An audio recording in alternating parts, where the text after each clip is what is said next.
Donc, bonjour à tous, aujourd'hui on se retrouve pour une nouvelle vidéo. Donc normalement vous me voyez, coucou. Aujourd'hui c'est une petite vidéo, donc une brève. Donc c'est pas moi qui ai inventé ce concept, c'est un créateur de contenu sur la plateforme YouTube qui s'appelle Deus Ex Silicium. Alors c'est peut-être pas lui qui l'a créé, mais moi je me suis inspiré de lui. Donc c'est ma meilleure découverte 2017 cette chaîne. Juste comme ça pour info, c'est une chaîne qui crée donc du contenu sur l'ingénierie et les semi-conducteurs, donc l'électronique. Cette chaîne, je la trouve géniale, donc voilà, je voulais vous la partager juste avant de commencer cette vidéo. Alors, pourquoi une brève? Parce que c'est vraiment une vidéo où je vais juste vous montrer. Ça n'a pas pour but de vous apprendre quelque chose, parce que bon, déjà de départ, je suis pas très pédagogue. Mais donc, c'est juste pour vous montrer un peu ce que j'ai fait, donc une mise à jour de mon site, en fait, tout simplement. Parce que, enfin, une mise à jour de mon site. Pas une mise à jour à proprement parler du site, hein, mais une mise à jour on va dire sur un article de mise à jour.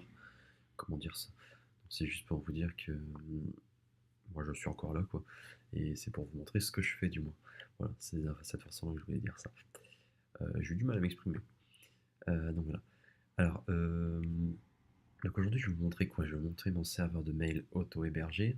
Donc il n'est pas en production actuellement parce que je l'utilise pas encore tous les jours. C'est vraiment juste pour moi développer un peu, apprendre à utiliser quoi, un peu ce système, et pourquoi pas plus tard utiliser directement ce serveur de mail comme système pour tout le temps, quoi, je veux dire, hein, donc en production. Alors, moi je vais vous présenter ça et après je vais vous donner un peu de news.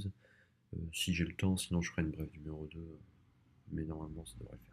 Parce que j'essaie de pas dépasser un certain quota, à peu près 20 minutes, tout simplement parce que après les vidéos sont très lourdes à uploader, et bien souvent ça plante à 75% comme je les upload la nuit, hein. Donc voilà. Euh, J'essaierai peut-être de faire une vidéo sur ma façon d'uploader, parce que si vous voulez, moi je upload pas avec mon PC actuel, j'upload avec un serveur de virtualisation, avec une machine virtuelle dedans, pour pouvoir en fait avoir tous mes ordinateurs éteints, sauf le serveur de virtualisation d'allumer, qui est allumé tout le temps avec les NAS. Donc voilà, aujourd'hui je voulais vous présenter un peu donc ma solution d'hébergement, d'auto-hébergement mail, pardon. Alors, moi j'utilise Ironmail. Donc Ironmail, c'est quoi? C'est un petit software qui permet de déployer un serveur de mail en 15 minutes à peu près. 15 minutes, si on sait comment ça fonctionne, tout bien. Moi j'ai mis à peu près une demi-heure, trois quarts d'heure et j'ai un peu galéré. Et vous allez voir que c'est pas encore tout à fait prêt parce que, alors j'arrive à envoyer des mails, j'arrive à les recevoir donc de certains fournisseurs, mais je n'arrive pas à recevoir de, bien sûr, comme d'habitude, Microsoft, hein, qui bloque évidemment mon serveur en delivery, donc c'est émission, en émission. Réception, je crois que j'ai testé, ça fonctionne, donc on peut envoyer d'un compte Exchange, enfin un compte Hotmail, quoi, admettons, vers mon serveur de mail, mais je ne peux pas envoyer. Donc c'est bloqué. Alors, je pense peut-être savoir pourquoi. C'est peut-être à cause du reverse DNS qui n'est pas encore actif sur mon serveur de mail. Alors, donc moi j'utilise Ironmail. Donc Ironmail c'est quoi? Donc c'est avant tout un dashboard, un Iron où là on peut gérer vraiment tout ce qu'il faut. Donc je vais pas rentrer dans les détails parce que bon, c'est un serveur de prod. Donc vous allez pouvoir gérer vos domaines, vous allez pouvoir gérer vos comptes admin, pardon, et vous allez pouvoir rajouter donc vos utilisateurs, donc vos boîtes mail, hein, tout simplement. Donc moi j'en ai une pour l'instant qui est admin at mon nom de domaine. Alors, je pense que par la suite je ferai un newsletter arrobase, donc mon nom de domaine, ou alors un ne pas répondre at mon domaine, hein, donc voilà. Arrobase at c'est pareil, hein. Je dis, ça fait 2 fois que je change, mais souvent je dis at, j'essaie de dire arrobase parce que voilà, c'est français, mais bon. Voilà. Donc voilà, donc ce qu'il faut savoir en fait, c'est que Ironmail existe en version pro, et donc si vous voulez en version pro, sachez que ça coûte très cher, je crois que c'est plus de 1000 euros, et donc vous allez pouvoir donc utiliser tout ça. Donc il y a tout ceci en avantage. Je pense que pour une version, pardon, je pense que pour une version, on va dire publique, pour une utilisation privée, je pense que la version normale, elle est très très bien. Donc ça, c'est l'interface d'administration. Donc on n'est pas censé y accéder souvent. Donc moi, je vais juste me déconnecter. Donc l'interface de connexion, elle est juste là. Donc ça donne ça. Euh, Chose à savoir, c'est que vous avez donc deux systèmes pour gérer les mails. Vous avez donc Sogo et vous avez RoundCube. Normalement, ça dit RoundCube. Je pense que ça se dit en anglais. Je sais pas trop. Je veux dire RoundCube. Alors, moi, je préfère utiliser Sogo parce que je trouve forcément l'interface plus 2018, on va dire. Donc, elle est écrite en Ajax, je crois. Je sais pas si ça se dit comme ça. Je crois que c'est de l'Ajax. Euh, Ça me fait penser à Google. Je ne sais pas pourquoi, mais je pense ça. Pourquoi? Je pense que ça me fait penser à Google parce que donc déjà les boutons que vous voyez ici et les toggles là ici là que vous voyez là qui reviennent sur eux-mêmes là façon Google que vous avez peut-être déjà vu sur YouTube. Ça me fait penser à Google, hein. Voilà, donc c'est juste très bien fait. Donc moi je vais me connecter à mon interface.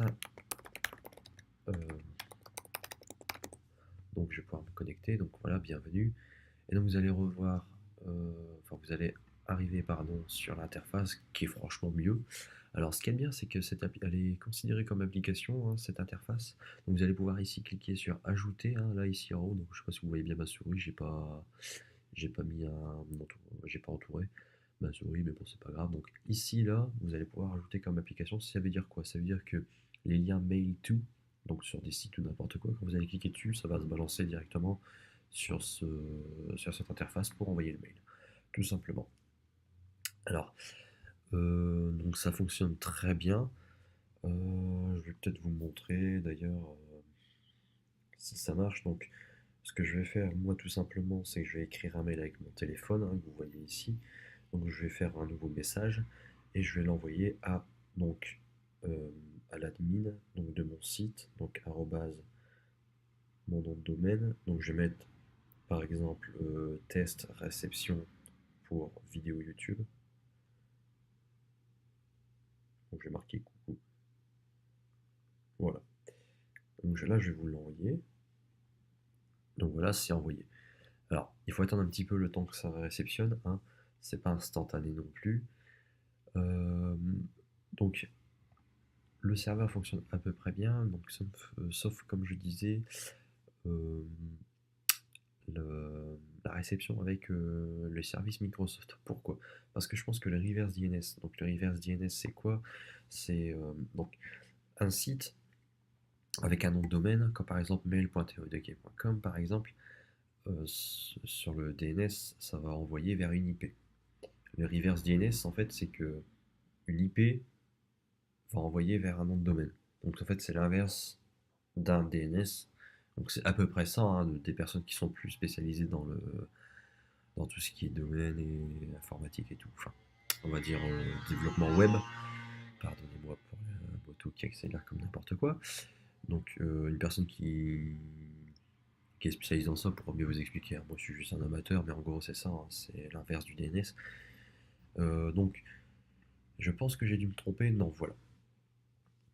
Donc voilà, comme je disais, donc j'ai dû me tromper pour le mail de Google, mais non, puisqu'on l'a reçu, donc je vais finir avec Microsoft. Donc je pense qu'en fait c'est bloqué à cause de ça. Je pense que c'est le reverse DNS qui n'est pas encore configuré du moins. Et du coup, donc les services de Google, les services de Microsoft, pardon, me bloquent.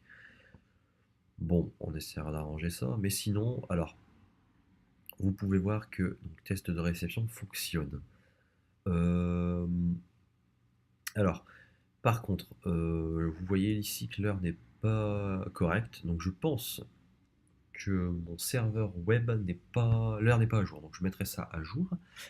Donc je verrai ça. Donc par contre la date elle est correcte, donc ce qui est bizarre parce qu'hier tout était correct. Bon, c'est pas grave, je regarderai. Donc vous pouvez voir que ça fonctionne et moi je vais pouvoir répondre. Donc je vais répondre à l'expéditeur. Donc voilà. Donc je vais marquer en gras par exemple test bien reçu. Ah, bon, je vais marquer en minuscule. Hop, test. Bon, c'est pas grave, hein, c'est juste pour. Voilà. Donc je vais l'envoyer et vous allez voir que ça fonctionne. Donc tac, envoyé. Donc là, le courrier a été envoyé et normalement, vous allez voir mon ordinateur bipé. Donc voilà, vous avez entendu mon ordinateur bipé avec le test bien reçu. Donc ça fonctionne. Voilà. Donc là, on peut voir que tout fonctionne, sauf encore une fois avec Microsoft, hein, comme je disais, mais malheureusement, là il faut que je regarde un peu plus en détail. Je pense que c'est un reverse DNS ou alors j'ai été blacklisté, je sais pas trop. Alors, donc ça je vous ai montré Sogo, donc on a un Roundcube, Webmail après qui est à peu près pareil, c'est le même principe, mais bon, je pense que la majorité connaissent, hein, si vous travaillez dans une société avec des mails auto-hébergés comme où je travaille, donc c'est un Roundcube. J'essaierai de vous faire voir après vers la fin si j'ai le temps, sinon je vous invite à aller voir des vidéos sur YouTube. C'est juste une webmail basique, hein, c'est vraiment basique et c'est vieilli. Moi aussi je trouve ça un peu vieillot. Donc après Sogo on a quoi? Donc on a les voilà, vous avez compris, statistiques, ah, j'arriverai jamais à le lire, hein, c'est pas grave, avec le nombre de visiteurs, le nombre de mails envoyés, tout ce qu'il faut. Sachez que pour ceux qui vont essayer d'y accéder, il faut un code, hein, pour y accéder. Ensuite, on a ici, donc comme je vous montrais tout à l'heure, ça ce que je vous ai montré tout à l'heure, c'est l'interface de connexion pour l'interface d'administration. Et donc ça, c'est un truc que j'ai rajouté, donc c'est Webmin, hein, pour ceux qui connaissent, c'est pour gérer un peu le serveur, en version graphique, on va dire, sachant qu'on peut avoir accès aussi à un terminal, hein, ici, comme vous pouvez le voir, hein. Donc c'est plus convivial, ici on a tout ce qu'il faut, toutes les informations, donc là on peut voir qu'il y a eu des mises à jour, oui j'ai fait des mises à jour, hein, bien sûr, et qu'il faut rebooter donc pour mettre les à jour, hein, tout simplement. Donc je rebooterai après, il n'y a pas de souci. On peut recevoir des notifications, donc tout ce qu'il faut. Donc sachez que ça m'a pas pris énormément de temps. J'ai retiré mon casque, hein, comme vous pouvez le voir, hein, le micro est juste à côté. Euh, donc j'ai retiré mon casque, hein, comme je disais. Donc ça m'a pas pris longtemps, le problème c'est que vous allez toujours avoir un problème. C'est toujours comme ça, il y a toujours un truc qui se passe pas comme dans le tutoriel, mais c'est relativement facile à réparer. Donc pour moi je pense que c'est une bonne alternative à tout ce qui est... comment ça s'appelle? Je sais plus l'autre nom, ça me reviendra, ou sinon je vous laisse chercher. Il y a d'autres alternatives, hein, pour créer donc son serveur de mail, mais c'est plus compliqué, c'est géré via interface en ligne de commande et tout. Donc c'est voilà, c'est pas, ça se fait pas automatiquement comme Iron Mail. Donc je pense que cette brève va durer quand même assez longtemps, donc je pense, et même c'est même très sûr, que je vais euh, donc couper maintenant. Et on se retrouve sur une brève numéro 2, donc que je vais mettre, à mon avis, très peu d'intervalle, je vais les mettre en même temps sur mon site, qui va parler un peu donc de ce que je vais faire. Comme je disais là, hop, donc les news. Alors les news, quoique je peux peut-être vous en parler maintenant. Ouais, non, on va faire ça à part. On va faire ça à part parce que sinon ça va être trop long. Je vous remercie à tous et à la prochaine sur mon site et oui sur YouTube.